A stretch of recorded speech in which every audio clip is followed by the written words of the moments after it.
अकबर बीरबल की कहानी। आधा इनाम। यह बात तब की है जब शहंशाह अकबर और बीरबल की पहली मुलाकात हुई थी। उस समय सभी बीरबल को महेश दास के नाम से जानते थे। एक दिन शहंशाह अकबर बाजार में महेश दास की होशियार से खुश होकर उसे अपने दरबार में इनाम देने के लिए बुलाते हैं और निशानी के तौर पर अपनी अंगूठी देते हैं। कुछ समय के बाद महेश दास सुल्तान अकबर से मिलने का विचार बनाकर उनके महल की ओर रवाना हो जाते हैं। वहां पहुंचकर महेश दास देखते हैं कि महल के बाहर बहुत लंबी लाइन लगी हुई है और दरबान हर व्यक्ति से कुछ न कुछ लेकर ही उन्हें अंदर जाने दे रहा है।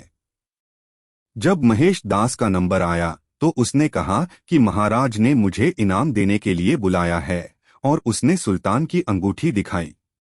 दरबान के मन में लालच आ गया और उसने कहा कि मैं तुम्हें एक ही शर्त पर अंदर जाने दूंगा, अगर तुम मुझे इनाम में से आधा हिस्सा दो तो। दरबान की बात सुनकर महेश दास ने कुछ सोचा और उसकी बात मानकर महल में चले गए। दरबार में पहुंचकर वह अपना नंबर आने का इंतजार करने लगे।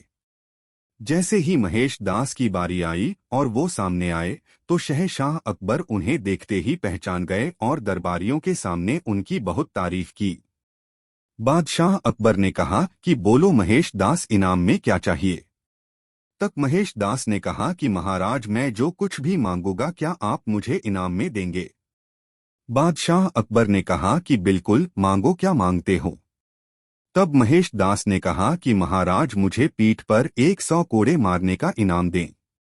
महेश दास की बात सुनकर सभी को हैरानी हुई और बादशाह अकबर ने पूछा कि तुम ऐसा क्यों चाहते हो।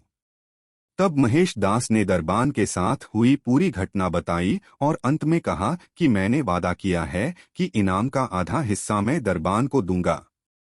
तब अकबर ने गुस्से में आकर दरबान को 100 कोड़े लगवाए और महेश दास की होशियारी देखकर अपने दरबार में मुख्य सलाहकार के रूप में रख लिया।